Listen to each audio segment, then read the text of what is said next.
Hello dear students, welcome to our channel. My dear students, మనకి ఉన్నటువంటి సమయం animal husbandry assistants examination రాయడానికి చాలామంది కూడా అత్యధిక స్థాయిలో పోటీ ఉన్నారు. మరి ఇలాంటి ఎగ్జామ్ రాయడానికి మీరందరూ సిద్ధంగా ఉన్నారని చెప్పి నేను భావిస్తూ ఉన్నా.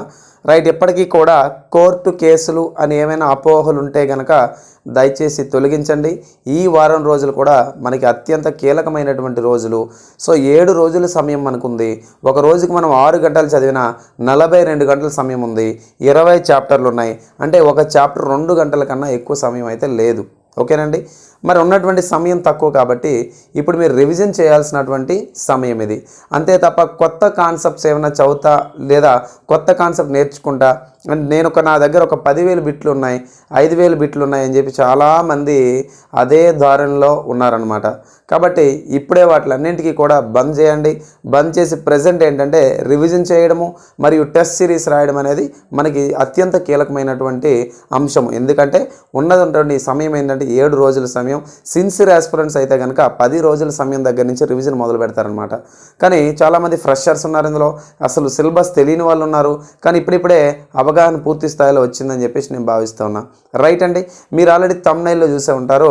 మనకు ఉన్నటువంటి సమయం 7 రోజుల్లో మనము 7 ప్రధాన టాపిక్స్ని కవర్ చేయడం ద్వారా మనకి ఉన్నటువంటి 100 ప్రశ్నలలో ఖచ్చితంగా మనకి 30 నుండి 45 ప్రశ్నలకి ఎక్కువగా వెయిటేజ్ ఉన్నటువంటి టాపిక్స్ అనమాట. సో మీ యొక్క ప్రిపరేషన్ బూస్టప్ చేయడానికి మనం చాలాసార్లు చెప్పడం జరిగింది. టెస్ట్ సిరీస్ ఏవైతే ఉన్నాయో టెస్ట్ సిరీస్ని రాయడం ద్వారా మీకు ఏమవుతుందంటే అప్రోచ్ పెరుగుతూ ఉంటుంది అనమాట. ఎప్పటికీ కూడా చాలామంది టెస్ట్ సిరీస్ రాయని వాళ్ళు ఉన్నారు. అంటే దాన్ని ఏమంటారంటే ఒక మొండి ధైర్యం అనమాట. కంటెంట్ చదివేసా, నోట్స్ రాసేసుకున్నా, 2-3 సార్లు నోట్స్ చదివేసా అని అనుకుంటావు. కానీ క్వశ్చన్స్ ఎలా ఇవ్వచ్చు అంటే ఎలా ఎదుర్కోవచ్చు, లెవెల్ ఆఫ్ ఆస్కింగ్ ఎలా ఉంటుందని దాని మీద అవగాహన చాలామందికి ఉండకపోవచ్చు. టెస్ట్ సిరీస్ రాస్తే ఉద్యోగం వస్తుందా అని క్వశ్చన్ వస్తుంది. ఉద్యోగం కాదు, నీకు అవేర్నెస్ వస్తుంది అనమాట. అంటే పేపర్ ఎలా ఉండబోతుంది అనే దాని మీద నీకు ఒక అవగాహన ఉంటుంది అనమాట. అందుకే టెస్ట్ సిరీస్ రాయండి. మీలో చాలామంది అభ్యర్థన మేరకు మన గత వీడియోలో కూడా చెప్పడం జరిగింది. 599 రూపాయలు ఉన్నటువంటి టెస్ట్ సిరీస్ ఏవైతే ఉన్నాయో ఉన్నటువంటి full length chapters topic wise మన గ్రాండ్ టెస్ట్లు కూడా ఉన్నాయి. సో ఆ టెస్ట్లు ఏవైతే ఉన్నాయో 599 రూపాయలకి మీకు అందిస్తున్న టెస్ట్లు ఏవైతే ఉన్నాయో అవి ప్రస్తుతం మీ యొక్క అభ్యర్థన మేరకు మనము 397 రూపాయలకు మాత్రమే అందించడం జరుగుతూ ఉంది. అండ్ ఈ ఆపర్చునిటీని మీరు యూటిలైజ్ చేసుకోండి. అండ్ కామెంట్ బాక్స్లో అండ్ అదేవిధంగా డిస్క్రిప్షన్లో ఉన్నటువంటి లింక్ని క్లిక్ చేయడం ద్వారా మీకు జనరల్గా నాయుడు ఎగ్జామ్ వారియర్స్ అని పిలుస్తున్నటువంటి మొబైల్లో ఏదైతే గూగుల్ ప్లే స్టోర్లోకి వెళ్ళి మొబైల్ యాప్ని డౌన్లోడ్ చేస్తే అక్కడ మీకు టెస్ట్ సిరీస్ అనేది దొరుకుతూ ఉంటాయి. కాబట్టి ఈ అవకాశాన్ని అందరూ వినియోగించుకుంటారని చెప్పేసి నేను ఆశిస్తూ ఉన్నా. రైట్ అండి, మనకు ఉన్నటువంటి సమయం 7 రోజులు 7 టాపిక్లు అని చెప్తా ఉన్నాం. నిజంగా 7 రోజులు 7 టాపిక్లు చదివితే వస్తాయో స్కోప్ అంటే నేను చాలా స్ట్రాంగ్గా చెప్తున్నాను. 45 క్వశ్చన్స్ అని చెప్పాం కదండి. సో ఆన్ యావరేజ్ తీసుకుని 30 నుంచి మనం మాట్లాడిన 30 క్వశ్చన్స్ అయినా వచ్చేస్తాయండి. ఖచ్చితంగా వస్తాయి, ఖచ్చితంగా. ఓకే, ఎందుకంటే ఇక్కడ నేను రాసినట్టు 7 టాపిక్స్ ఏవైతే ఇట్ ఈస్ నాట్ టాపిక్స్, ఇవేంటి యూనిట్స్ అండి, ఇవన్నీ కూడా చాప్టర్స్. సో ఈ చాప్టర్లో అనేక సబ్ యూనిట్స్ ఉన్నాయి, ఈ చాప్టర్లో అనేక సబ్ యూనిట్స్ ఉన్నాయి. ఓవరాల్గా ఉన్నటువంటి 7 ఇక్కడ ఉన్నటువంటి చాప్టర్స్ ఏవైతే ఉన్నాయో 7 చాప్టర్స్ నుంచి దాదాపుగా మనకి ఒక 70 యూనిట్లు ఉంటాయండి, గుర్తుపెట్టుకోండి. సో 7 చాప్టర్స్ నుంచి 70 సబ్ యూనిట్లు ఉంటాయన్నమాట. మీరు జాగ్రత్తగా చదువుకుంటే మీరు ఏ పుస్తకం చదువుతున్నారో నాకు తెలియదు, కానీ ఖచ్చితంగా యానిమల్ హస్బెండరీ ప్రిపేర్ అయితే కనుక 20 చాప్టర్లు ఉండాల్సిందే. అలా ఉంటేనే అది యానిమల్ హస్బెండరీ బుక్ అవుతుంది ఖచ్చితంగా. రైట్, మరి ఇక్కడ మీరు 7 రోజులు ఫోకస్ చేయాల్సినటువంటి అంశాలు నేను అనేక సార్లు గుర్తు చేస్తూ ఉన్నా ఇదే విషయాన్ని. మొదటిగా మీరు మొదటి నుంచి డే 1, డే 2, డే 3 అని చెప్పి మీరు రేపటి నుంచి వేసుకుంటాం. అండ్ ఈరోజు డేట్ వచ్చేసరికి 22. సో 22 నుంచి 31 కాబట్టి సరిగ్గా 8 రోజుల నుంచి 30 వచ్చింది. 30 తేదీన ఎవరు చదవద్దు, చదవకూడదు కూడా. అంటే 31st ఎగ్జామ్కి పోతారు, అవునా? సో మనకున్నటువంటి సమయం దగ్గర నుంచి డే 1, డే 2, డే 3 అని చెప్పి షెడ్యూల్ చేసుకోండి.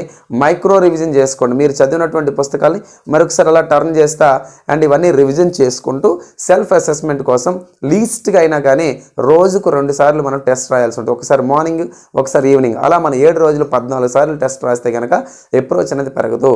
ఎక్కడైతే తప్పు జరిగిందో ఆ తప్పును మళ్ళీ మీరు సవరించుకుంటా ఎక్కడ మిస్టేక్ జరిగింది అనేది రిజాల్వ్ చేసుకుంటా ముందుకు పోండి, ఖచ్చితంగా సక్సెస్ అవుతారు. సో ఈరోజు నేను 7 ఇంపార్టెంట్ టాపిక్స్ అని చెప్పడం జరిగింది కదండి. 7 days 7 టాపిక్స్, టైం అయితే లేదు కదా. సో ఈ స్ట్రాటజీని అందుకే మీకు ఇంట్రడ్యూస్ చేయడం జరిగింది. మొదటగా ఎనాటమీ బాగా చదవండి. ఎనాటమీకి వచ్చేసరికి ఇక్కడ సిస్టమ్స్ ఉన్నాయి, వ్యవస్థలు ఉన్నాయి కదండి. సో వ్యవస్థలకు సంబంధించినటువంటి అంశాలని మీరు బాగా ఫోకస్ చేయాలి. అండ్ తర్వాత యూనిక్ టాపిక్ అండి.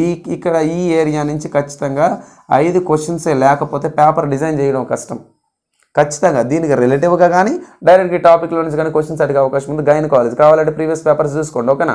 ప్రీవియస్ పేపర్లో క్వశ్చన్ ఇచ్చాడు కదా, శుకర్కణాల పశువుల యొక్క లేదా ఆంబోతుల యొక్క వీర్యం అనేది ఎంత ఉష్ణోగ్రత వద్ద నిల్వ చేస్తారని చెప్పేసి అడగడం జరిగింది, గతంలో జరిగినటువంటి ప్రశ్న. ఒకసారి మీరు దానికి సంబంధించిన ఆన్సర్ ఏదైతే ఉందో ఆన్సర్ కామెంట్ బాక్స్లో కామెంట్ పెట్టండి, ఓకేనా.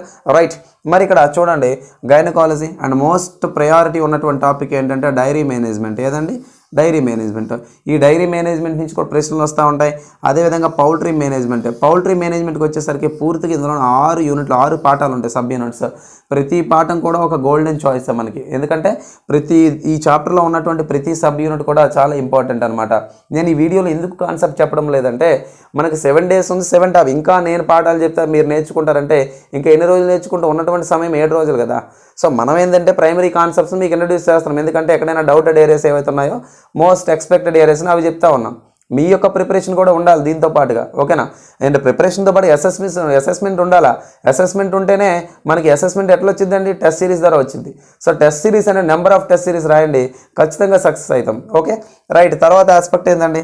మాంసం నిర్వహణ అని చెప్పేసి పద్ధతులు ఉన్నాయి. అంటే మాంసం అనేది ఎలా కట్ చేస్తారు ఏంటి, దీని ప్రొసీజర్స్ ఏంటి, కెమికల్ ప్రిజర్వేషన్ ఎలా జరుగుతుంది, రసాయనిక నిల్వలు ఎలా చేస్తారు ఏంటి, వాట్ ఈజ్ వాట్ అని ఇక్కడ మీరు చదువుతారు. అండ్ ఇంకోటి వీటిలన్నిటిలో అంటే ఇక్కడ ఏం చెప్పాలంటే 7 టాపిక్లు 7 ఇంపార్టెంట్ 7 రోజులు అని చెప్పినాం కదండి. నిజంగా చెప్తున్నాను, 7 రోజులు ఉంది కదా, 7 టాపిక్లు తీసుకొచ్చామని మీరు అనుకోవచ్చు, కానీ కాదు. ఎందుకంటే 7 టాపిక్లో నుంచి మీకు ఉన్నటువంటి 20 టాపిక్లు మోస్ట్ ప్రామినెంట్ ప్రయారిటీ ఉన్నటువంటి టాపిక్స్. ఎందుకంటే హైలీ ప్రివిలైజ్డ్ ఇంకంతే. ఎందుకంటే ఈ చాప్టర్స్ నుంచే వస్తాయి. కావాలంటే గత పేపర్ మీరు చూడండి, మళ్ళీ పాత పేపర్ని చూసి ఇవే ఇచ్చిర్రని అనుకోవద్దు, ఎందుకంటే ఎక్కువ స్కోప్ ఉన్నటువంటి అంశాలు ఇవన్నీ కూడా, ఓకేనా. రైట్ అండి. తర్వాత AI ఆర్టిఫిషియల్ ఇన్సెమినేషన్, కృత్రిమ గర్భధారణ అంటారు. ఇక్కడ ఆర్టిఫిషియల్ ఇన్సెమినేషన్కి వచ్చేసరికి మీరు ఏం చేస్తారంటే ఇన్స్ట్రుమెంట్స్ అండ్ వాటి యొక్క ఉపయోగాలు, అంటే instruments and their use and applications ఎలా అప్లై చేస్తారు ఏంటి, వాట్ ఈజ్ వాట్ అని మీరు ఇక్కడ చదువుకుంటారు. అండ్ మోర్ ఓవర్ ప్యాథాలజీ అంటే వ్యాధి విజ్ఞాన శాస్త్రము అని అంటారు. వ్యాధి విజ్ఞాన శాస్త్రము మనం గతంలో తీసుకుంటే పక్షుల్లో వ్యాధుల గురించి ఎక్కువగా స్కోప్ ఉండింది. సో ఈసారి మనకి ఎక్కువ స్కోప్ ఏదంటే పక్షుల్లో వ్యాధుల్ని మ్యాచింగ్ రూపంలో ఇచ్చే అవకాశాలు ఉన్నాయండి. అంటే మొన్న గతంలో జరిగినటువంటి పేపర్ తీసుకుంటే డైరెక్ట్ బిట్స్ ఇవ్వడం జరిగింది. ఫర్ ఎగ్జాంపుల్ బర్డ్ ఫ్లూ అనేది ఏ వైరస్ వల్ల వస్తూ ఉంది, లేదా పశువుల్లో గాలికుంటు వ్యాధి అనేది ఏ వైరస్ వల్ల వస్తుంది, ఇలానే మనం చదువుకున్నాం. కానీ ఈసారి ఏం చేస్తారు, 4-5 రకాల వైరస్లు పడేస్తాడు, ఇటువైపు వాటి వ్యాధులు పెడతా ఉంటాడు.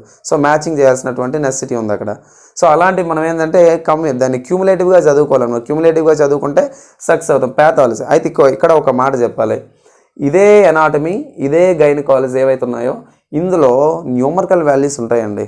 అంటే వెయిట్స్ కానీ, లేదా బరువులు కానీ, లేదా పర్సంటేజ్ కానీ, రేషియోస్ కానీ, న్యూమరికల్ వాల్యూస్ ఇక్కడ ఉంటాయి. ఇక్కడ న్యూమరికల్ వాల్యూస్ 1వ టాపిక్ 2వ టాపిక్ అండ్ అదేవిధంగా AIలో ఉంటాయి. And poultry management numerical values అనేది చాలా ఇంపార్టెంట్, అంటే నెంబర్తో ఉన్నటువంటి క్వశ్చన్స్. సో మీరు కంటెంట్ చదివితే ఆటోమేటిక్గా సెట్ అయిపోతారు అనమాట, ఓకేనా. చాలామంది ఆస్పిరెంట్స్ ఉన్నారు, వీళ్ళు ఎలా మీ యొక్క ప్రిపరేషన్ ద్వారా ఎలా ఉందో చెప్పమంటారా? నేను ఆల్రెడీ గమనించాను గతంలోనే BVSC పుస్తకాలు, bachelor of veterinary science degree పుస్తకాలు ఏవైతే ఉన్నాయో అవి చదువుతూ ఉన్నారు. నీకు కావాల్సిన సబ్జెక్ట్ కాదయ్యా, నీకు కావాల్సిన ఉద్యోగం. అర్థమైందా? ఇంకా మీలో చాలామంది డెప్త్ మెటీరియల్ చదివితే సరిపోద్దా సార్ అని అడుగుతుంటారు అన్నమాట. డెప్త్ మెటీరియల్ కాదు, నీకు ఏ ఎగ్జామ్కి ఎంత కావాలో అదే చదువుకోవాలా, ఓకేనా. సరే, వాట్ ఎవర్ ఏదైతే మీ దగ్గర పుస్తకాలు మొత్తం పుణ్యకాలం అంతా అయిపోయింది కాబట్టి మనకు ఉన్న సమయం 7 రోజులే. 7 రోజుల్లో ఈ టాపిక్స్ మీరు జాగ్రత్తగా చదువుకుంటే ఖచ్చితంగా సక్సెస్ అవుతారు. మళ్ళీ చెప్తున్నాను, టెస్ట్ సిరీస్ రాయండి, అప్రోచ్ పెంచుకోండి.